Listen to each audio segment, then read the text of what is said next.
오늘은 욥의 무지와 욥의 회개에 대해서 설교하려고 합니다. 오늘 욥기를 이제 마지막으로 할 텐데요. 욥의 고난은 두 가지 종류인데 하나는 물리적인 것이고 하나는 정신적인 것인데 물리적인 고난은 그 폭풍우가 와가지고 그 집이 무너지고 쓰러지고 또 가족 그 자녀들도 잃고 그리고 이제 신체 피부병도 나고 그런 엄청난 고난이 왔습니다. 그런데 그 고난이 온 이후에 우리가 욥기를 쭉 살펴보았는데 아주 심각한 고난은 정신적인 고난입니다. 정신적인 고난은 99%가 사람들, 특별히 친한 친구들, 그 친구들이 3명이 얼마나 돌아가면서 욥을 비난했는지 모릅니다. 저는 오늘 이 설교를 준비하면서 만약에 욥이 그렇게 1장, 2장의 물리적인 고난을 심하게 받았을 때에 그런 일이 없었지만 만약에 이 세 친구들이 와서 정말 따뜻하게 욥을 위로하였다면 그래서 그 고난을 받은 연약한 욥을 진짜 따뜻하게 감싸는 일이 있었다면 이렇게까지 욥이 극심하게 고통을 받지는 않았지 않았을까.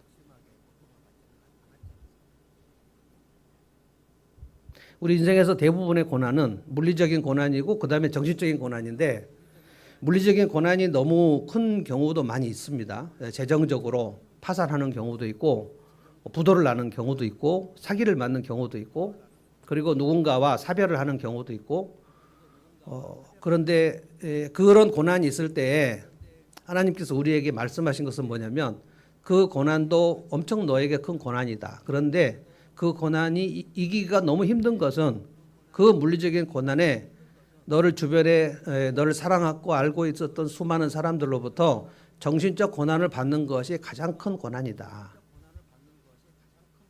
그래서 예수님은 원수가 너희 가족에 있다고 얘기하셨어요. 그러니까 가장 우리에게 가까운 사람들, 욥은 세 친구들, 그리고 마지막에 엘리후라는 젊은 친구가 와가지고 세 친구가 욥을 싸잡아 비난하면서 내가 가장 연소해서 지금까지 참았는데 도저히 참을 수 없다. 욥 진짜 나쁜 놈, 너는 저주를 받아야 마땅한 놈이다. 라고 얘기하면서 이 네 친구가 욥을 완전 조리돌림을 합니다. 그래서 우리 인생의 가장 큰 고난은 정신적인 고난입니다. 우리의 마음을 정말 아프게 하는 일들이 있단 말이에요. 그래서 욥이 이 고난 속에서 하나님을 좀 더 잘 깨달을 수 있었는데 너무 정신적 고난이 심하니까 욥이 어리석게 돼요. 이것이 욥의 무지입니다. 오늘 38장부터 41장까지 하나님이 이제 뒤늦게 나타나셨는데 하나님 지금 처음 나타나시는 겁니다. 38장부터 41장까지 하나님이 욥을 말씀하시고 그리고 42장이 끝이에요. 마지막에 나타나셨는데 여러분이 쭉 읽어보면 그렇게 극심한 고난 중에 있는 욥을 좀 따뜻하게 위로해 주실 법도 한데 전혀 그렇지 않습니다. 이 내용이 굉장히 엄해요. 욥을 꾸중하십니다. 꾸중하시고 질책하시고 훈계하시고 그러니까 보듬어 주시지 않아요. 왜 그러실까? 그런데 37장부터 41장까지 여러분 잘 읽어보십시오. 이 지식이 욥에게 없다는 거예요. 하나님이 너는 무지하다. 이 지식을 깨닫고 나서 42장 가면 욥이 회개를 합니다. 이 무지함을 회개해요. 그러고 나서 하나님께서 42장 마지막에 욥이 죽기 전에 엄청나게 또 부어주십니다. 그러니까 우리가 여기서 욥을 이제 마무리하면서 깨달을 거는 뭐냐면 내가 하나님에 대하여 잘 몰라서 하나님께서 주실 복을 못 받는구나 라고 생각하셔야 돼요. 내가 하나님에 대해서 무지한 상태에 있는 것이 하나님께서 주실 복을 가로막고 있구나. 하나님에 대해서 무지하면 하나님이 주실 복을 취소하시거나 홀딩하십니다. 욥이 이것을 회개를 해요. 제가 계속해서 말씀드렸지만 욥은 그 당시에 당시가 BC 2000년 전임 BC 2000년이니까 지금부터 4000년 전입니다. 고대 바벨론 지역이고 거기서 아브라함을 하나님 부르셨고 그러니까 아브라함과 욥은 동시대에 같은 지역에 살고 있었던 사람이에요. 그 당시에 아브라함의 믿음은 진행형이었다면 욥의 믿음은 완성형이에요. 욥을 제가 이번에 묵상해 보면서 세상에 욥과 같이 믿음의 최고봉에 오른 사람이 구약 성경에 있었는가 봤더니 내용적으로 말하면 요셉과 다니엘. 왜냐하면 요셉과 다니엘은 인간적 흠이 나오지 않습니다. 그런데 그가 어떠한 의로움을 베풀었는가를 생각해 볼 때 요셉 다니엘보다는 좀 더 위에 있는 사람이 아닌가 생각될 정도로 욥은 정말 의로움, 하나님이 주신 은혜를 정말 많은 사람들에게 그럼에도 불구하고 이 욥이 이렇게 의로운 수준과 믿음의 수준이 있었는데도 불구하고 하나님께서 너는 무지하다라고 했다면 그러면 오늘 우리가 내 믿음이 좀 욥에 비견할 만하다 이렇게 얘기할 사람이 얼마나 있겠습니까? 그러니까 내가 하나님에 대해서 정말 많이 모른다 라고 생각해야 맞고 욥이 하나님이 너가 이거를 모른다고 굉장히 많이 훈계하셨던 그것을 우리가 오늘 깨달아야 되는 것이 아니냐. 욥이 회개를 하면서 무슨 얘기를 했냐면 제가 하나님에 대해서 몰랐습니다. 하나님은 너무 신기하신 분입니다. 우리 개역성경 세번역은 가끔 좀 제가 이렇게 읽을 때 좀 좀 거슬릴 정도예요. 하나님을 신기하다 이렇게 번역을 하기보다는 아주 좋은 번역이 있어요. 신묘막측 이 단어가 신묘막측은 신기하다는 말도 있고요, 오묘하다는 말도 있고요. 그리고 막측은 측량할 수 없다는 거예요. 이거 이제 영어로 wonderful, fearful. 하나님은 내가 감히 헤아릴 수 없는 분이시다. 다시 말하면 내가 피조물이다. 내가 피조물인 사실을 욥이 지금 고난 중에 망각한 거예요. 그래서 여러분이 38장 읽어보시면 37, 38, 39, 40, 41 그래서 읽어보면 하나님이 당신의 창조 세계에 대해서 엄청나게 많이 얘기하십니다. 그러니까 말하자면 욥 네가 창조자냐? 너는 피조물이고 그리고 창세기 1장 보면 흙으로 진흙으로 뭉쳐진 피조물이고 짐승도 흙으로 만들고 사람도 흙으로 만들었는데 짐승과 사람의 차이는 뭡니까? 아담에게만 코에 생기를 불어넣으셨죠.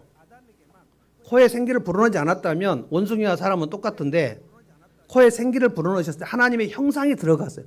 지금 우리로 말하는 성령입니다. 성령을 불어넣으셔서 리빙 소울이 되었다 그랬어요. 그래서 우리 안에는 영혼이 들어있는데 짐승들에게 영혼이 없습니다. 그건 하나님께서 특별하게 인간에게 부어주셨는데 욥이 자기가 피조물이라는 사실을 잊어버렸다는 거예요.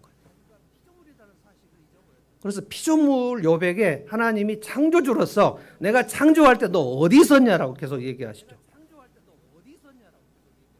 그러니까 선을 넘었다는 거예요. 굉장히 훈육의 느낌이 강렬합니다. 위로가 거의 없어요. 거의 없어요. 위로가. 이렇게 고난을 받고 있는데 하나님이 위로 한마디 안 하십니다. 그러니까 욥보다 우리가 훨씬 더 고난이 적잖아요. 그러면 내가 하나님 위로를 받았으면 좋겠다 할 때 하나님이 야 너는 위로보다는 네가 무지한 걸 깨닫는 것이 먼저야 라고 우리에게 말씀하시는 거예요. 지금. 깨닫지 못하면 그게 짐승의 수준하고 똑같다는 거예요. 짐승의 수준에 똑같은 그 아주 미숙하고 개, 돼지 같은 정도의 수준에 있는 사람을 위로해서 뭐합니까? 아무 소용이 없어요. 그가 깨닫지 않으면 아무 소용이 없습니다. 그래서 이걸 깨닫자는 거예요. 하나님께서 욥에게 깨닫게 하셨던 너의 무지함을 내가 깨닫게 하겠다 하는 그거를 오늘 우리가 좀 깨닫자는 거예요. 저는 오늘 다 깨달을 수 없다고 봅니다. 욥기를 읽고 또 읽어서 이것을 점차 그 우리의 하나님에 대한 지식을 쌓아가야 된다는 거예요. 욥이 무지했던 건 두 가지입니다. 자기의 정체성, 내가 피조물이라는 존재 한계를 인정하지 않았다는 거예요. 또 하나는 자기 지혜의 한계. 내가 창조주 하나님의 지혜를 헤아릴 수 없다는 사실을 인정하지 않았어요. 존재의 한계, 지혜의 한계, 내 한계를, 하나님은 한계가 없으신 분인데 여러분 자기의 한계를 알아야 되는데 그 한계를 모르니까 자꾸 그 한계를 넘어서서 선을 넘는 생각들을 했다는 거예요. 이걸 하나님께서 굉장히 무섭게 가르치세요. 첫 번째로 한번 보겠습니다. 욥의 무지 중에 자기 존재의 한계, 다 같이 2절, 판 38장 2절 한번 다 같이 읽어보겠습니다. 1절, 2절 다 같이 읽어볼까요? 다 같이 읽어봅시다. 시작. 그때에 주님께서 욥에게 폭풍이 좀 크게 읽으시죠. 다 같이 한 목소리로 시작. 그때 주님께서 욥에게 폭풍이 몰아치는 가운데서 대답하셨다. 네가 누구이기에 무지하고 헛된 말로 내 지혜를 의심하느냐. 폭풍이 몰아치는 가운데, 이것은 굉장히 무섭게 하나님께서 욥을 다그치고 몰아치셨다는 뜻입니다. 욥을 지금 위로하실 마음이 하나도 없어요. 우리는 참 위로받는 걸 정말 좋아하고, 이번에도 개척교회 화장품 선물 받고 위로하라, 이사야 40장 보면 내 백성을 위로하라, 내 백성을 위로하라, 고린도후서 1장에도 위로의 하나님께서 나를 위로하게 하셔서 나를 통해서 누군가를 위로받게 하시려고 하나님 나를 위로하셨다. 굉장히 많은 얘기를 했는데 하나님 지금 욥은 위로하실 마음이 없어요. 폭풍 가운데 막 폭풍이 몰아치는 가운데 하나님 딱 나타나셔서 네가 누구이기에, 이 얘기를 하시는 거예요. 욥에게 엄청 꾸중을 하시는 거예요. 네가 지금 선을 넘었다는 거예요. 위로는 나중에 엄청난 위로를 하나님 하십니다. 네가 누구이기에, 이 말은 네가 하나님이냐? 네가 창조주냐? 너의 정체성을 네가 넘었느냐?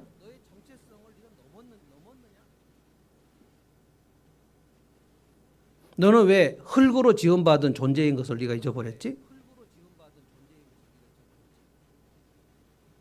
나중에 욥이 회개할 때 이 42장 마지막에 보면 내가 티끌 가운데 앉아서 회개합니다. 이게 흙입니다. 티끌이에요. 원래 흙이라는 단어가 아파르라는 단어인데 그게 티끌이라는 뜻입니다. 티끌. 영어로 dust. 먼지, 흙먼지 뭉쳐가지고 사람 형태를 만들고 코에 생기를 불어넣으셔 사람이 되었어요. 흙먼지 주제에 무슨 생각을 합니까? 흙먼지가. 그런데 내가 흙더미에 앉아서 하나님께 회개합니다. 그러니까 나의 정체성을 분명히 알게 됐다는 거예요, 욥이. 그거는 욥이 이 지식을 깨닫고 난 다음에 회개를 한 거예요. 네가 누구이기에. 오늘 본문 안 읽었지만 40장도 한번 가보겠습니다. 40장. 아마 PPT는 준비 안 됐을 거예요. 40장 1절 제가 읽어보겠습니다. 주님께서 또 욥에게 말씀하셨다. 두 번째로 말씀하시는데 전능한 하나님과 다투는 욥아, 네가 나를 꾸짖을 셈이냐? 네가 나를 비난하니? 어디 나에게 대답해 보아라. 전능한 하나님, 창조주 하나님이 욥에게 뭐라고 했어? 너는 지금 나하고 다투고 있다. 너 나하고 좀 논쟁이 가능하다고 생각하냐? 욥이 지금 하나님께 다투는 내용이 뭐냐면 하나님 나한테 왜 이렇게까지 하십니까? 이렇게 하시면 안 되죠. 내가 얼마나 의롭게 살았는데 왜 이렇게까지 고난을 주시죠? 하나님 이러시면 안 됩니다. 라고 지금 얘기하는 겁니다. 처음에는 그렇게 안 했는데 첫 번째 물리적 고난을 받았을 때 욥이 뭐라고 했냐면 주신 자도 여호와시고 취하신 자도 여호와시니 오직 여호와의 이름만 찬송을 받을지라. 그러니까 물리적 고난은 견딜 수 있었다는 뜻이에요. 근데 그 다음에 새 친구들이 찾아와서 7일 동안 말없이 이렇게 있다가 7일 동안 침묵 속에 있었다 그랬어요. 그러고 나서 대만사 엘리바스가 입을 열어서 욥 회개해야 되겠다. 네가 이렇게 심한 죄를 짓지 않았다면 이런 고난이 왔겠느냐? 회개해야지. 나만 사람 소발이 와가지고 너 내가 모르는 죄가 너무 많은 것 같은데 하나님께 엎드려서 기도해라. 너 기도를 안 한 것 같다. 또 다른 친구가 와가지고 너 약행이 산과 같이 많은 것 같다. 그런데도 회개를 안 하는 것 보니까 너는 참으로 악인이다. 너는 저주를 받아야 될 것 같다. 엘리후가 전부터 있었습니다. 근데 이 세 친구가 욥과 같은 그 연령대가 비슷하고 엘리후는 되게 연소했나 봐요. 내가 이쪽이 이제 동쪽 지역입니다. 바벨론이니까 이라크 쪽이거든요. 동방이라고 했어요. 동방. 욥이 1장에 동방의 의인 욥이 있었다 그랬죠. 그리고 이번 성탄절에도 우리가 동방 박사 얘기를 할 때인데 그 동방 이 동방입니다. 바벨론 지역. 그러니까 이스라엘 편에서 보면 오른 동쪽이죠. 동쪽이 이라크 지역이에요. 그러니까 동방의 의인입니다. 욥이.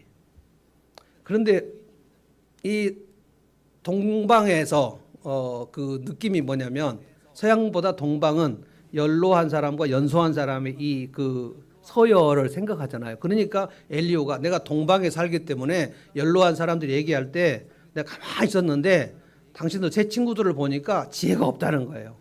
근데 욥은 너는 악하지만 내 친구들 형님들도 보니까 지혜가 없다는 거예요. 내가 연소하지만 그 지혜가 나이 순서로 오는 건 아닌 걸 깨달았다. 그러면서 싸그리 무시하고 엘리후가 지금 욥을 얘기하는데 너는 저주받아 마땅하다. 얼마나 잘근잘근 씹어대는지 욥이 그것 때문에 그러니까 물리적 고난은 욥이 견뎌낼 수 있었단 말이에요.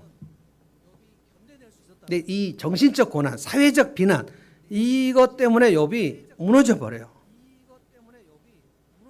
자기가 난 생일을 저주합니다. 내가 엄마 뱃속에 나올 때 죽어서 나왔더라면 얼마나 좋았을까. 엄마 뱃속에서 차라리 그냥 유산이 되었으면 얼마나 좋았을까. 내가 태어난 날이 해가 어둠을 가려버렸으면 참 좋았을 것을. 자기 존재 자체를 부정하는 얘기를 엄청 많이 합니다. 그리고 제가 얘기했죠. 욥의 아내가 그때 뭐라 그랬죠? 하나님 저주하고 죽으라. 최악의 악처가 소크라테스 아내하고 욥의 아내예요. 이 사회적 비난을 견딜 수가 없었어요. 그래서 하나님께 욥이 따진 게 도대체 왜 이러십니까 하나님 나한테. 내가 뭘 잘못했습니까? 하나님과 다툰 거예요. 좀 이따 얘기하겠지만 우리 인간의 우울증은 대부분 하나님과 다투는 겁니다. 하나님 나한테 왜 그러시죠? 왜 내가 원하는 것을 하나도 안 이루어 주시죠? 저는 우울증을 이렇게 정리합니다. 강제로 폐위된 왕, 강제로 폐위돼서 주변에 신하도 없고 무수리도 없고 하나도 없는 그 외딴 산골에 그걸 위리안치라 그래요. 귀양. 왕 중에서 폐위된 왕이나 폐위된 왕비들은 그 산 속에 그 오두막에 그냥 가둡니다. 죽이진 않아요. 근데 자기 혼자 불 떼고 밥 해먹고 그러려고 하니까 여봐라 그런데 아무도 없고 막 내가 폐위된 사실을 인정을 못하는 거예요. 이게 우울증입니다. 폐위된 왕질. 갑질보다 더 심한 게 왕질 아닙니까? 왕질.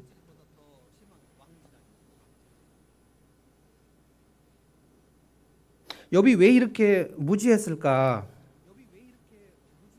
욥이 내가 진흙덩이에 불과한 피조물이라는 사실을 잊어버렸어요. 욥이 이 정도의 믿음에서 잊어버렸다면 우리도 얼마나 자주 내가 피조물인 사실, 내가 진흙덩이, 먼지에 불과하다는 사실, 먼지에 불과한 나의 존재를 하나님이 나에게 생기를 불어넣으시고 하나님이 형상을 불어넣으시고 그래서 내가 자유의지가 생겼고 개는 자유의지가 없어서 주인에게 맹목적으로 순종하잖아요. 그래서 강아지 키우는 줄 압니다. 저는 그 살아있는 생물이 인간 아닌 생물이 우리 집에 돌아다니는 것이 싫어가지고 저는 개를 못 키웁니다. 그래서 혜진이가 자기 시집 가면 자기 꼭 개를 키울 것이고 아빠가 개가 있는 집에 들어오도록 하겠다고 보복을 하겠다는 거예요. 안 갈 거예요. 개는 자유의지가 없어요. 그래서 주인에게 그냥 순종합니다. 근데 이게 사람에게 배신당한 사람들이 개 키우면서 굉장히 위로를 받거든요. 너는 되게 신실하다. 뭐 성령의 열매일까요? 자유의지가 없어요. 하나님이 인간에게는 하나님의 형상을 불어넣으면서 자유의지를 집었는데 그것 가지고 하나님을 반역했잖아요. 그래서 하나님께서 욥에게 창조할 때 네가 어디 있었냐고 계속 물어봅니다. 자, 38장으로 다시 들어가 봅니다. 8장 가서 4절부터 보면 4절 제가 읽어보겠습니다. 내가 땅에 기초를 놓을 때 파운데이션, 하늘과 땅을 기초를 놓을 때 그때 네가 있기라도 했냐? 여러분 창세기 1장에 창조 세계를 이렇게 욥기 38장 39장만큼 이렇게 창세기 1장을 자세히 풀어놓은 성경은 여기밖에 없어요. 내가 세상을 창조할 때 너 어디 있었냐? 그 인간의 재료가 흙이니까 하나님이 세상을 창조할 때 빛이 있으라 하실 때 흙은 없었습니다. 흙은 없었어요.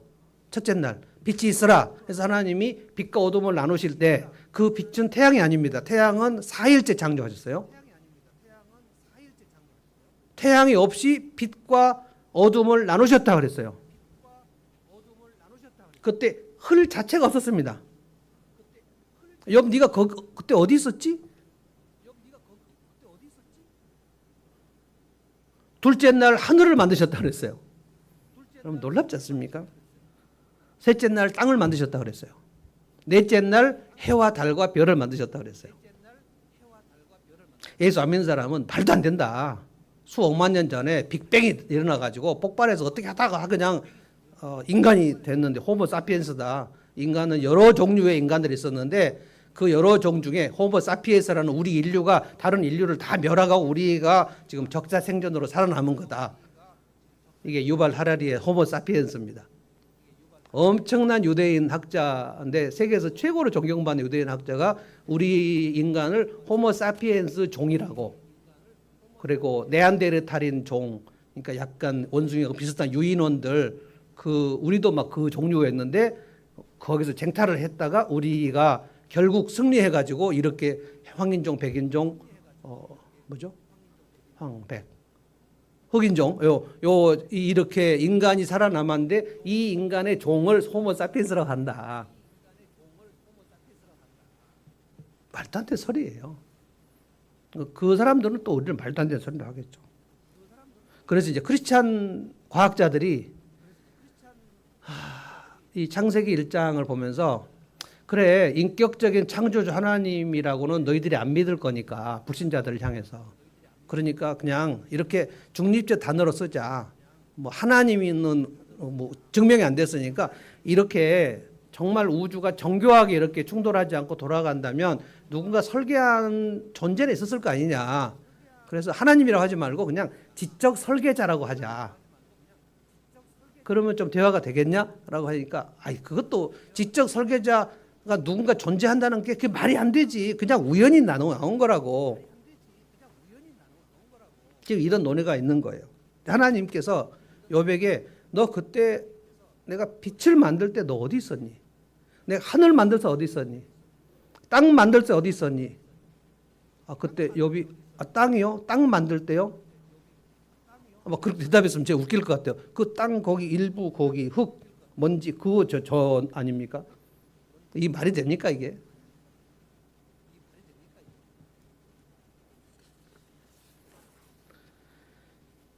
여섯째 날 짐승을 만드시고 짐승 흙으로 만드시고 그리고 여섯째 날 그날 다 만드시고 뭐 동식물은 그 전에 다 만들고 그리고 여섯째 날 마지막 마무리로 흙을 뭉쳐가지고 사람을 만드셨다 그랬어요. 그리고 하나님, 예수님, 성령님, 삼위일체 하나님이 의논하셨다 그랬죠. 우리가 사람 만들 때 우리의 형상을 집어넣자. 이 삼위일체 하나님이 한 분이라도 노했으면 우리는 개처럼 되는 겁니다. 근데 삼위일체가 만장일체로 그렇게 합시다. 그래서 의논하셨어요. 의논. 인간을 만들 때 하나님 의논하셨다는 거, 만장일체 의논하셨다는 거. 그래서 의논하신 그 아이디어, 하나님의 아이디어가 이 땅 전체 만물을 만드는 아이디어하고 특별한 아이디어로 사람을 하나님의 형상을 넣자는 거예요. 그래서 하나님의 생각, 하나님의 의지, 하나님의 창의적인 아이디어, 예술적인 거, 이런 거, 아트, 하나님이 세상을 만들 때 얼마나 컬러풀하게 만들었어요. 우리가 가끔 그 바다 밑에 저 바다 밑을 이렇게 막 그 다큐멘터리 촬영할 때 보면 그래서 바다 밑에 100m, 200m 들어간 그 물고기를 얼마나 그 저기 이 뭡니까 무늬를 아무도 안 보는 200m 속에 있는 저 물고기를 뭐 때문에 그렇게 만드셨는지 누구한테 보이는 게 아니고 하나님은 대단히 아티스트가셔요. 하나님이 이 아트, 창의적인 이거를 인간만 주셨다고요. 그래서 인간만 창의적인 활동을 하는 거예요. 그 대한민국은 이 아이들의 창의성을 다 짓밟아 버리죠. 영수국 이거 잘해야 돼. 예능 뭐 때문에 예능을 하냐? 그래서 우리 그 가수가 되려고 하는 사람이나 연극이나 영화 하려고 하는 사람은 다 나와서 인터뷰를 보면 어머니가 진짜 말리셨고요. 아버지가 나가라고 하셨고요. 그래서 제가 2만 원 들고 튀어서 서울 왔고요. 뭐 이런 얘기.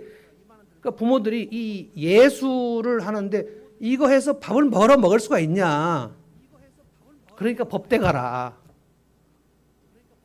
이 창의적인 거를 대한민국은 다 그냥 숨을 죽여버려요. 그냥. 하나님의 형상 때문에 하나님이 그 인간에게 그 사람에게 독특한 창의적인 거, 그게 은사 아니에요. 은사, 재능 은사. 이걸 다 죽여버리는 거예요. 그냥 싹을 잘라버리는 거예요.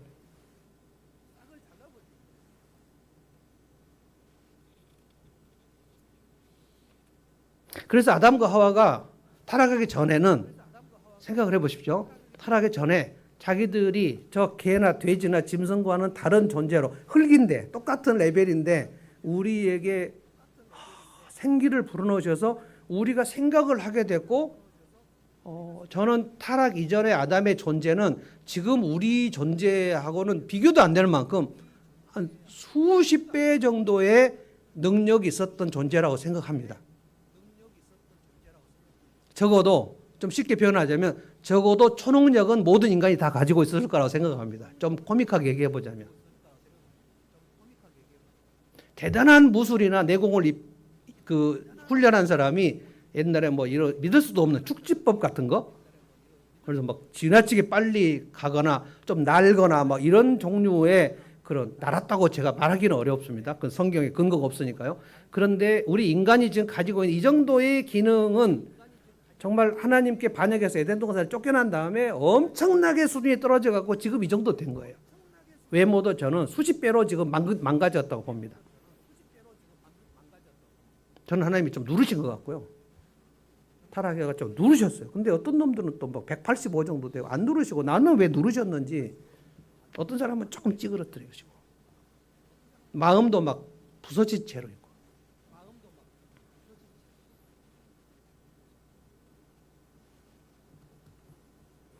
아담과 하와는 흙의 정체성을 분명히 가지고 있어서 나는 피조물이다. 그래서 늘 황공무지한 상태에 있었어요. 감사가 넘쳤고 그리고 하나님께 순종하는 그 아무런 마음의 갈등이나 부담이 없었고 하나님께 순종하는 것 자체가 하나님의 그 무한한 사랑과 은혜가 충만했었고 그러니까 오늘날로 말하면 날마다 24시간 성령 충만한 상태로 있었어요. 흙의 정체성. 그런데 이 진흙에 하나님이 생기를 불어넣으셨다. 그래서 나는 얼마나 존귀한가 이것도 있었어요. 이걸 영어로 셀프 어포메이션이라고 합니다. 자기 긍정. 내가 얼마나 소중한가. 나는 얼마나 진흙인가. 하나님과 나 사이에서 나는 정말 아무것도 아니다. Nothing. 나는 정말 하나님 앞에서는 아무것도 아니다. 그런데 하나님께서 나를 정말 멋지게 창조하셨다. 이 두 가지가 공존하고 있었다고요. 근데 두 개가 다 깨져버린 거예요. 어느 날 마귀가 와가지고 하와를 유혹했잖아요. 너 저거 선악과 따먹어라. 하나님이 따먹지 못하게 한 거는 너희들이 따먹으면 하나님처럼 될까봐 그런 거야. 너 따먹으면 하나님같이 된다. 그 뭡니까? 유혹의 내용이 너 창조주의 레벨로 네가 올라갈 수 있어. 우리 인간의 수준 지금 이 정도 여러분과 저 정도의 수준이었을 때 마귀가 그 유혹을 할 때 여기서 지금 창조주로 내가 하나만 더 말하자면 구테타를 일으키면 서울의 봄처럼 내가 권력을 잡을 수 있겠다. 그거는 적어도 별이 몇 개여야지 쿠데타를 생각할 수 있어요? 서울의 봄 보셨어요? 안 봤어도 역사는 알아야죠. 전두환이 그때 별이 몇 개였는지 아세요? 별이 2개. 별이 5개도 있긴 하지만. 별이 2개, 소장. 근데 별 4개를 체포한 겁니다. 육군참모총장을 체포하고 그리고 대통령이 된 거예요. 근데 적어도 별 정도 돼야지 내가 쿠데타를 일으키죠. 그리고 전두환은 그때 합동수사본부장이고 중앙본부, 중앙정보부, 지금은 국정원장과 기무사 이 모든 권력을 다 통합한 합동수사본부장.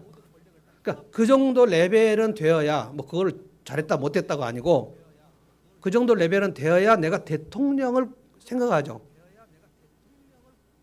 근데 전두환이가 소장 정도 되면 아담과 하와가 그 정도 레벨은 되지 않았을까? 하나만 체포하면 하나님과 같이 되지 않을까?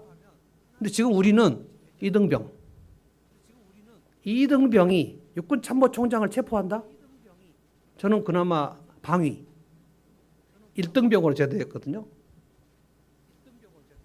그러니까 병들이 그 대령 같은 사람을 보면 막 소위만 봐도 막 벌벌 떨고요.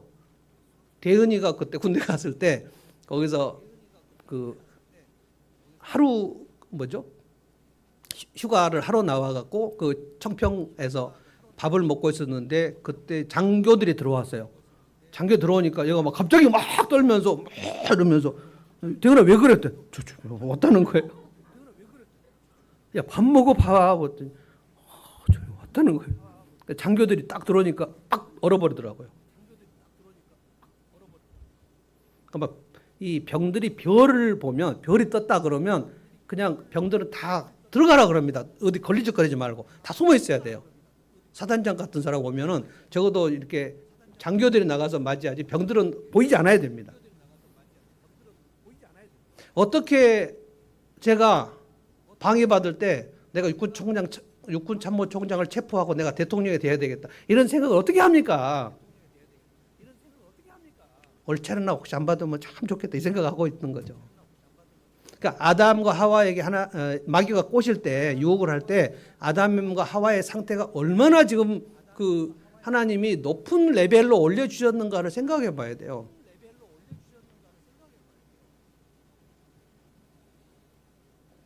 네가 하나님같이 될 수 있다.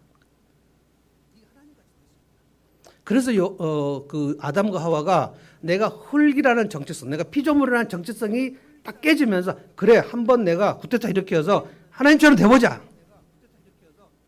그 탐욕이 들어온 겁니다. 이 탐욕이 내가 창조주처럼 될 수 있지 않을까 하는 그 탐욕이 인간에게는 안 사라졌습니다. 이거를 신약 성경은 정욕이라고 그랬어요. 정욕. 여러 번 설명했지만 정욕은 성적인 욕망만을 말하는 게 아닙니다. 내가 하나님같이 되고자 하는 욕망입니다.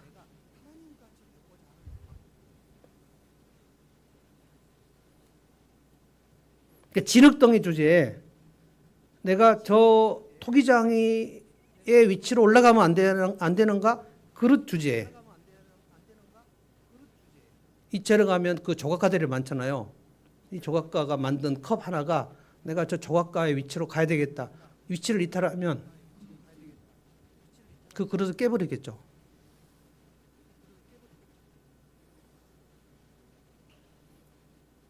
좀 딴 얘기인데 최근에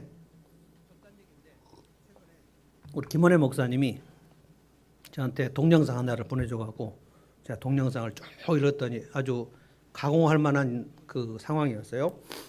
지금 인공지능이 이 땅에 태어났잖아요. 인간이 인공지능을 만든 거, AI를 만든 건데 이 인공지능을 만든 회사 오픈AI라는 회사에 심한 충돌이 있었답니다.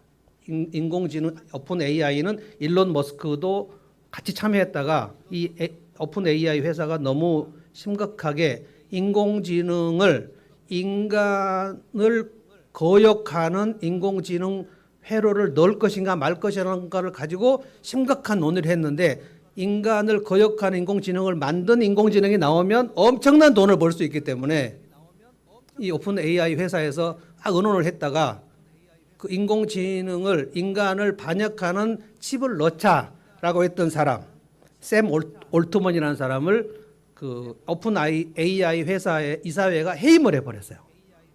이거는 윤리적으로 안 맞다. 이건 일론 머스크도 그렇게 얘기하고 그 AI 지금 전문가들이 AI가 지금 그 발전되는 속도가 인간 존재를 위협하는 그런 위치로 언제든지 인간을 쿠데타를 할 수 있다. 이거는 심각한 재앙이 초래된다라고 해서 AI를 만들어내는 그 천재적인 전문가들이 이것을 통제하자라고 했는데 오픈 AI가 샘 올트먼이 같이 주장하는 거 우리가 비즈니스를 하려면 그거를 칩을 넣어야지 된다라고 하는 거 해임했어요. 근데 김원희 목사님 나한테 보내준 동영상이 그 해임된 샘 올트먼이 다시 복귀를 했어요. 오픈 AI라는 회사는 인간에게 인간을 위협하는 칩을 넣기로 결정했다는 뜻입니다. 저는 피할 수 없다고 봅니다. 왜냐? 피조물인 인간이 하나님이 만든 인간이 창조주를 자리를 침탈하려고 했잖아요. 그러면 인간이 만든 피조물인 AI가 인간을 침탈하는 것을 하나님 허용 안 하실 리가 없어요. 땅이 너로 인하여 가시덤불과 엉겅퀴 될 것이다. 그러니까 땅은 하나님께서 만드실 때 인간이 농사를 지으면 엄청난 수확을 하도록 하나님이 창조 질서를 만들어 놓으셨는데 인간이 하나님을 거역했을 때 하나님이 아담에게 내리신 벌이 뭐냐면 네가 아무리 농사를 지어도 땅은 너에게 가시덤불과 엉겅퀴 될 것이다 그랬거든요. 그러니까 모든 질서가 다 뒤바뀌어 버릴 것이다. 근데 AI가 인간을 반역하는 장치를 인간이 그 AI 칩에다가 넣는 결정을 했고 오픈 AI는 그거를 지금 하는 거예요. 그거 김원희 목사님 나한테 보내줬어요. 내가 그걸 보고 와 이제 큰일 났다. 근데 이 AI의 발전 속도는 어마어마합니다. 이 그 인공지능의 그 지능의 스스로 발전하는 속도가 인간이 가공할 정도에 어떻게 이 정도까지 지금 스스로 발전하지? 정말 소름 끼치는 거는 어떤 사람이 우리 교회에 딱 들어왔는데 그게 인공지능일 경우가 있어요. 우리는 모릅니다. 등록도 하고 찬양도 하고 그리고 집사도 되고 서류집사 면담도 하고 목자도 할 수 있어요. 누군지 모릅니다.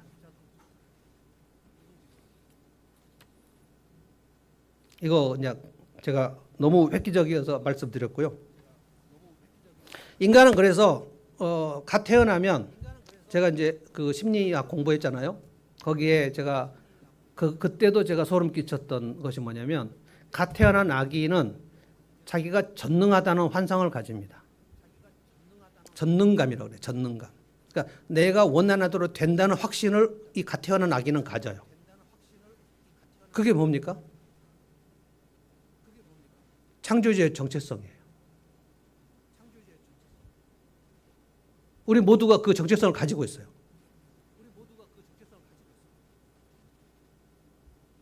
그래서 아기는 자기가 원하는 거 있으면 그냥 울어요. 으악 울어요. 그러면 입에 먹을 것도 들어오고 울으면 그 기저귀도 갈리고 울어요 그냥. 울면 다 되는 그건 여봐라 이거예요. 그러면 착착착 재력이 되는 거예요. 근데 어느 날부터 내가 울어도 저제 오지 않는다는 사실, 그런 경우가 있다는 사실, 내가 아무리 울어도 기저귀가 뽀송뽀송하게 안 된다는 사실. 뭐지 이게? 왜 내가 원하는 대로 안 되는 거지? 짜증나네. 영아 우울증.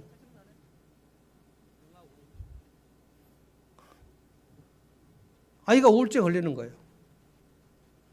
왜 이렇게 안 되는 거지? 여봐라 했는데 안 되는 거예요. 여러분 모든 인간의 우울증은 그 폐위된 왕질입니다.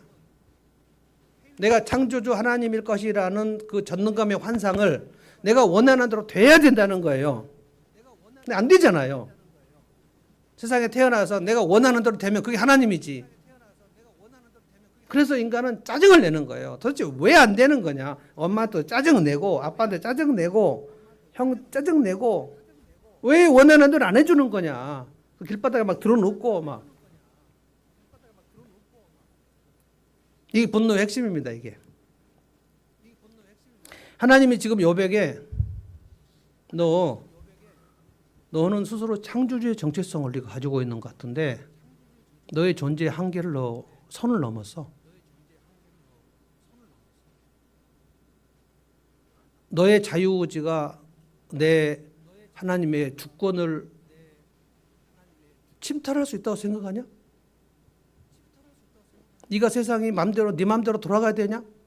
네 인생이 네 맘대로 돌아가야 되냐?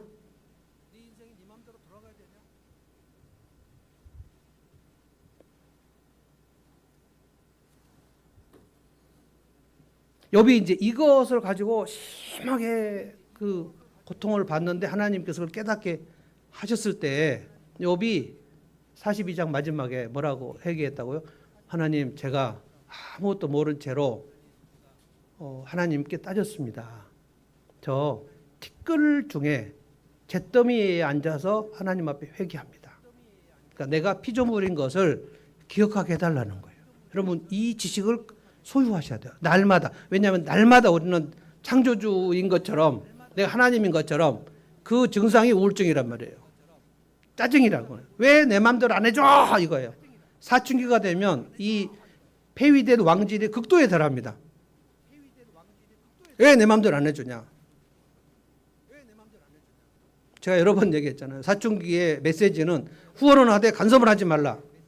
맛있는 거 사주고 옷 입혀주고 다 하지만 내가 하는 대로 내버려 달라는 거예요. 내 집에 내 방에 들어오지 마 이거예요.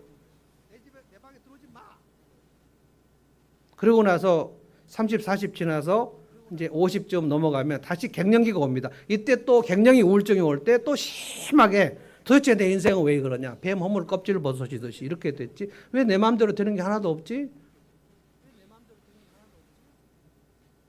내 인생은 왜 이러지? 하나님 너한테 왜 그러셨어요? 이러시면 안 되죠. 하나님께 따지는 거예요. 하나님과 다투는 거예요. 하나님께서 여기서 그래 이렇게 안 하시고요. 이 무지한 놈 욥아, 이걸 몰라서 그래. 넌 선을 넘었어. 또 하나 욥의 무지는 지혜, 자기 지혜가 하나님의 지혜일 것이라고 생각하는 거예요. 8절 한번 볼까요? 38장 8절. 바닷물이 땅속 모태에서 터져나올 때 누가 문을 닫아 바다를 가두었느냐?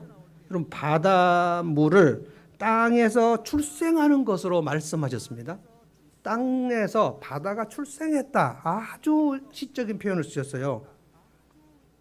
구름으로 바다를 덮었다. 흑암으로 바다를 감쌌다. 그거 다 여호와가 한 거야. 내 창조 지혜를 네가 헤아릴 수 있냐? 너의 지혜로, 너의 그 흙으로 만들어진 그 지혜 가지고 내 창조주의 지혜를 네가 지금 헤아릴 수 있다고 생각하냐? 하나님 이스라엘 백성들에게 이사야 때 뭐라 그랬죠? 내 생각은 my plan. 내 생각은 너희 생각과 달라. 내 길은 너희 길보다 높아. 그런데 너희가 지금 이스라엘이 멸망한다고 생각해가지고 하나님이 안 계신다? 그리고 하나님의 나라는 무너졌다라고 너희도 생각하지? 어림도 없는 소리야.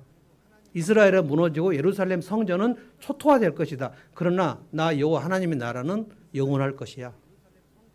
그거를 붙든 사람이 에레미야고 그걸 붙든 사람이 다니엘이에요. 이거 붙든 사람을 남은 자라 그래요. 욥에게 지금 이거를 설명하시는 거예요. 22절에 제가 여러 번 여러분들에게 얘기했는데요. 22절. 눈을 쌓아둔 창고에 너 들어가 본 적 있냐? 우박 창고를 들여다본 적 있느냐? 정말 시적인 표현인데 하나님께서 어떻게 눈을 뿌려대시는지 어떻게 우박을 뿌려대시는지 욥은 그때만 해도 지금은 좀 뭐 기상 관측이 어떻게 해서 뭐 설명할 수 있지만 그때는 아무 설명할 수 없었어요. 그러고 나서 뭐 별자리 북두칠성도 얘기하시고요. 사자의 먹이를 내가 사자를 어떻게 먹이는지 사자는 사슴이나 노루 같은 걸 막 잡아먹고 음식이잖아요.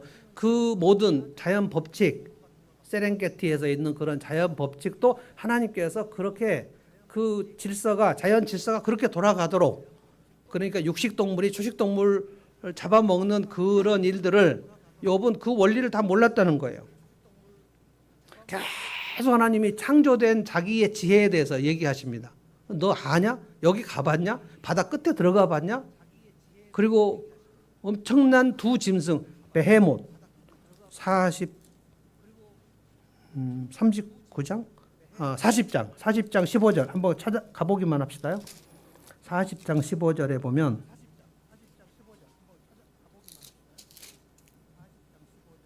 베헤못을 보았냐? 이거예요. 내가 너를 만든 것처럼 그것도 내가 만들었다. 그것이 소처럼 풀을 먹지만 허리에서 나오는 적센 힘과 배에서 뻗쳐나오는 저 놀라운 기운을 보아라. 그래서 이 베헤못을 옛날의 개역성경, 지금 개적개혁은 베헤못이라고 그렇게 번역했고요. 옛날 개역성경은 하마라고 번역을 해버렸어요. 하마가 아닙니다. 베헤못은 고대 신화에 나오는 짐승이에요. 그때 이스라엘과 바벨론 사람들이 베헤못이라고 생각할 때 베헤못은 지금으로 말하면 공룡 그 정도 수준이에요. 하마가 아닙니다. 그러니까 인간이 베헤못을 딱 맞닥뜨렸을 때 온몸이 딱 얼어버릴 정도의 그 엄청난 거대한 신화 속 짐승 얘기예요. 베헤못이라는 것. 그리고 난 다음에 41장 가시면 리워야단을 얘기합니다. 리워야단. 영어로는 레비아탄. 네가 낚시로 리워야단을 낳을 수 있으며 끈으로 그 혀를 맬 수 있느냐? 그 코를 줄로 깰 수 있으며 갈고리로 그 턱을 깰 수 있느냐? 이것도 개역성경, 옛날 개역성경 악어라고 번역을 했어요. 악어가 아닙니다. 리워야단은 이사야 28장에 하나님께서 마지막 날 리워야단 꼬불꼬불한 뱀 그놈을 처단하실 것이다. 그리고 요한계시록에는 리워야단, 붉은 용, 옛 뱀, 마귀, 사탄 이렇게 얘기했어요. 리워야단은 영어 성경에 보면 다 드래곤으로 번역을 했습니다. 드래곤. 그러니까 그 당시에도 용이라는 단어가 있었는데 그거는 용은 신화 속 짐승 아니에요. 그러니까 베헤못은 땅에서 가장 엄청난 짐승, 리워야단은 하늘을 날아다니는 엄청난 짐승. 인간이 생각할 때 우와 이런 존재를 내가 힘으로 감당할 수 없지라고 생각하는 두 짐승을 하나님이 딱 집어서 얘기하시면서 이것들을 내가 만들었다. 내가 이것들을 통제하는데 네가 그거 통제할 수 있냐? 엄청난 얘기죠. 어떠한 위로도 없단 말이에요. 어떠한 위로도 없어요. 그러니까 우리가 고난을 받을 때 하나님 나한테 왜 이러십니까? 라고 얘기하면 하나님께서 욥기 37장부터 41장까지 읽으라는 거예요. 위로는 나중에 해주십니다. 무지를 깨닫기 전에는 하나님이 위로해 주지 않아요. 왜 이렇게 창조 지혜를 막 설명하셨냐면 메시지는 한 가지예요. 여호와 하나님의 신묘막직한 지혜를 네가 함부로 가타부터 말하지 말라는 거예요. 네가 피조물의 그 인간의 지혜로 나 여호와의 창조지 우주를 만든 창조의 지혜를 네가 옳다 그러다 말하지 말라는 거예요. 선을 넘지 말라는 거예요. 하나님 내 인생을 왜 이렇게 인도하시죠? 이렇게 말하지 말라는 거예요. 다 뜻이 있는데 네가 내 뜻을 알아? 요셉이 노예로 팔려갈 때 하나님께서 그때 다 알려주셨나요? 다윗이 사울에게 쫓길 때 하나님이 다 알려주셨나요? 힌트는 주셨죠. 요셉에게. 형들의 곡식단이 자기 곡식단에게 전하는 힌트. 그 계시예요. 계시. 하나님이 다윗에게 사무엘을 통해서 기름 부으신 그 일이 있어요. 그런데 기름 부음을 받고 나서 다윗이 그 기름 부음 받는다는 것은 하나님 나를 왕으로 세우시려나? 근데 그 다음 날부터 골리앗 무찌르고 난 다음에 15년 동안 목숨이 위태로운 도망 다녔잖아요. 하나님 나 기름 부으셨으면 왜 코스를 왕의 코스로 안 하시고 왜 이렇게 정반대로 가시죠? 따지지 말라는 거예요. 하나님 코스가 왜 이렇게 되죠? 내 인생 코스는 왜 이렇게 되죠? 하나님께서 네가 리워야단 알아? 너 베헤못 알아? 내 생각은 너의 생각과 달라.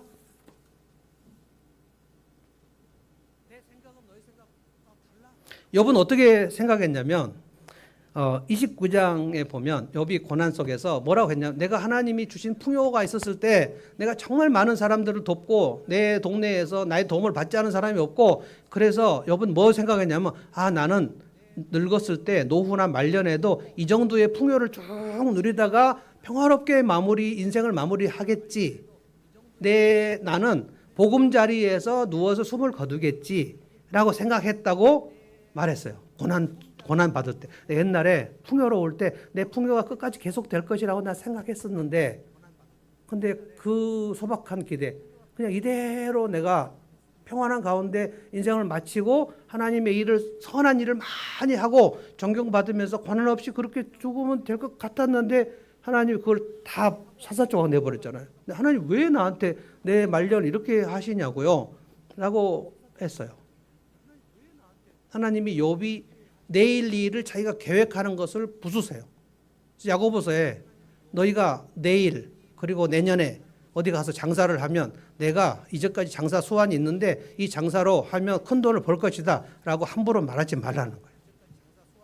내일 너희가 알지 못하니까. 하나님 이거를 깨닫게 하시려고 내일 일은 내 손에 있지 않고 하나님 손에 있고 오늘 하루만 그냥 하나님께서 오늘 하루를 인도하시고 내 인생을 오늘까지 인도하신 것은 옳다. 이제까지 하나님 인도하신 인생은 하나님은 옳다. 나는 이해가 안 되지만 하나님 옳아. 이것이 아멘이에요. 헨리 브레캅이 하나님을 경험하는 삶, 내 인생 최고의 성경 공부 교재, 하나님의 뜻, 하나님을 경험하는 삶, 이 두 개로 저는 여러분에게 이 정도의 그 가치관을 형성하게 됐어요. 하나님의 뜻을 경험하는 삶에서 깨달은 게 뭐냐면 하나님께서 내 인생을 인도하시는 방식과 오늘은 옳다. 아멘이다. 그렇게 하시는 게 바탕하다. 그런데 후하시다. 내가 저지른 짓에 비해서 하나님은 훨씬 후하시다. 이렇게 생각하는 게 맞아. 내가 얼마나 하나님께 못된 짓을 많이 했고 하나님께서 내가 저지른 죄로 따진다면 나는 이 자리에 있을 수 없다. 이걸 깨달아야 맞다고요. 하나님 왜 나한테 이렇게 너무하신다고 얘기하다 보면 하나님께서 우리에게 뭐 너무한다고? 그러면 내가 정식으로 한번 네가 죄 지은 만큼 한번 징계 한번 받아볼래? 우리는 지금도 창조주 하나님을 거스르고 이게 성령을 거스르는 육체의 소욕 아닙니까? 오늘 또 기도를 하셨지만 우리가 내 마음대로 산다는 것이 하나님을 멸시하는 것이거든요. 근데 여러분이나 저도 할 말이 없어요. 하나님을 멸시한 적이 얼마나 많은지 몰라요. 하나님이 존재하지 않으신 것처럼 행동할 때가 얼마나 많은지 몰라요. 제가 여기 있는데 여러분이 배목사기 없는 것처럼 막 배목사를 욕하면 저 김 집사는 나를 진짜 무시하는구나 라고 생각하시지 않겠습니까? 생각하지 않겠어요? 하나님은 당신이 무시받고 멸시받을 때가 참으로 많으세요. 왜? 우리가 내 마음대로 해버릴 때가 많으니까. 하나님 말씀이 이건 줄 알지만 싫어 나 안 할 거야. 내 마음대로 하겠어. 내지를 때가 정말 많잖아요. 내 생각에는 이게 맞아. 성경이 이렇게 써졌어도 내 생각은 이래. 내 하나님을 의지하지 않겠어. 사도 바울이 고린도 1장에서 아시아에서 복음을 전하려고 하는데 너무 길에 막혀가지고 마음이 살 소망이 끊어졌다 그랬어요. 내 마음이 사형 선고를 받은 것 같이 왜 이렇게 주님의 일을 하려고 하는데 이 일이 안 되는지 나는 모르겠다. 정말 답답해 죽겠다. 그런데 어느 날 하나님 깨닫게 하셨어요. 나를 의지하지 말라고 하나님께서 이렇게 길에 막히게 하셨구나. 고린도후서 1장을 보시죠. 아무도 나 자신을 의뢰하지 않고 죽은 자를 살리시는 전능한 하나님을 의뢰하게 하시려고 이 상황을 인도하셨다는 사실을 내가 깨달았다. 이거 하나 깨닫기 위해서 하나님은 뜨거운 물에도 넣으시고 찬물에도 넣으시고 용광로에도 넣으시고 깊은 골짜기도 넣으시고 그 믿음을 깨닫게 하시고 그 무지를 깨닫게 하시려고. 내 생각과 하나님 생각은 다르구나. 그러니까 내가 내 잣대로 하나님을 헤아려서 하나님 이건 아닙니다. 이렇게 생각해서는 안 되는구나. 욥이 처음에 몰랐는데 나중에 이거를 하나님 훈계를 받고 고난도 받고 훈계도 받고 드디어 깨닫고 하나님 죄송합니다. 제가 아무것도 모르는 채로 하나님께 너무 이것저것 다 말한 것을 회개합니다. 이게 욥기 42장이에요. 넘어가 보겠습니다. 욥이 주님께 대답하였다. 주님께서는 못하시는 일이 없으시다는 사실을 이제 전 알았습니다. 전능하신 하나님을 인정했다는 거예요. 주님의 계획은 어김없이 이루어진다 알면도 깨달았습니다. 저는 잘 알지도 못하면서 감히 주님의 뜻을 흐려놓은 자가 바로 저입니다. 깨닫지도 못하면서 함부로 말하였습니다. 제가 알기에는 너무나 신기한 일이었습니다. 신묘막측한 하나님에 대해서 이제는 이제 가타부터 하지 않겠다는 거예요. 그러니까 지금 오늘 이 현상도 이 상황도 하나님께서 인도하셨다면 제가 아멘입니다 하고 받아들였어요. 이거를 성경은 자족이라고 합니다. 오늘 하나님께서 나를 인도하셔서 오늘 내 현재 상황, 이 상황도 그냥 받을만하다. 널 살만하다. 좀 어떻게 보니까 좀 넉넉하기도 하네. 라고 생각되는 현상, 이것을 자족이라고 그래요. 근데 이 회개와 고백에 선 다음에 하나님께서 마지막 욥이 10절부터 마지막 절까지 보면 하나님이 욥을 칭찬하셔요. 그래, 너 잘했다. 그리고 욥의 친구들, 너 친구들의 의로움은 욥의 의로움에 비해 내 종 욥에 비하면 너희들 아무것도 아니야. 너희가 틀렸다. 그래서 너희들의 죄를 욥이 대신 제사 드리면서 중보기도를 해줘서 너희 죄를 욥의 기도를 받고 용서해 주겠다. 하나님께서 욥을 막 높여주십니다. 새 친구들 앞에서. 그렇게 욥이 죄인이라고 악인이라고 막 비난했던 그 친구들 앞에서 욥을 올려주세요. 왜요? 그 무지를 깨달았기 때문에. 그리고 나서 하나님께서 정확하게 아들 7, 딸 3. 욥기 1장에 보면 아들 7, 딸 3을 하나님께서 데려가셨거든요. 그 아들, 딸이 돌아온 건 아니에요. 그러나 다시 하나님께서 보상해 주세요. 이것을 우리 말로는 재생이라고 하는데 좀 안 좋아요. 그 재생이 뭐냐면 쓰레기 뭐죠? 리사이클링 센터. 리사이클링이 뭐냐면 쓰레기 같은 것을 다시 다 복구한다는 뜻이에요. 이게 우리 구속이라는 뜻입니다. 하나님이 다 회복시켜 주세요. 그래서 욥은 그 믿음의 테스트에 이 엄청난 소용돌이 끝에서 욥이 믿음의 테스트에 합격합니다. 이 엄청난 코스가 여러분과 저에게 아주 작은 정도로 올 것입니다. 이 정도 사이즈로는 하나님께서 여러분을 하지 않으실 거예요. 감당할 수 없으니까. 그러나 매우 작은 사이클, 매우 작은 사이즈로 하나님께서 여러분을 다루실 거예요. 근데 지금 여러분들도 하나님 나한테 왜 그러셨어요? 내 인생은 왜 그러세요? 라고 하나님 거 따지고 논쟁하고 그럴 때 하나님께서 너는 네가 피조물인 것을 잊어버렸냐? 너의 존재의 정체성을 망각하지 마. 너는 흙이야. 그런데 내가 너를 소중하게 여겨서 내가 너에게 코에 생기를 불어넣어서 너를 소중하고 존귀한 존재로 만들었는데 너 자유의지로 네가 함부로 그렇게 나에게 대들지 마. 내 지혜를 네가 함부로 측정하지 마.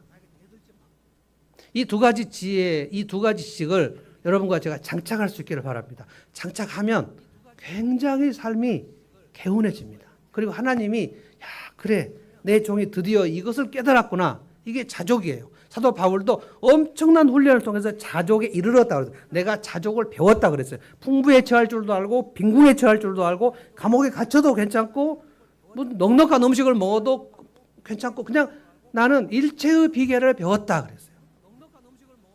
이 자족으로 들어가시면 하나님께 믿음에 합격한 자가 되는 거예요. 찬송하겠습니다. 찬송가 79장 우리 찬송가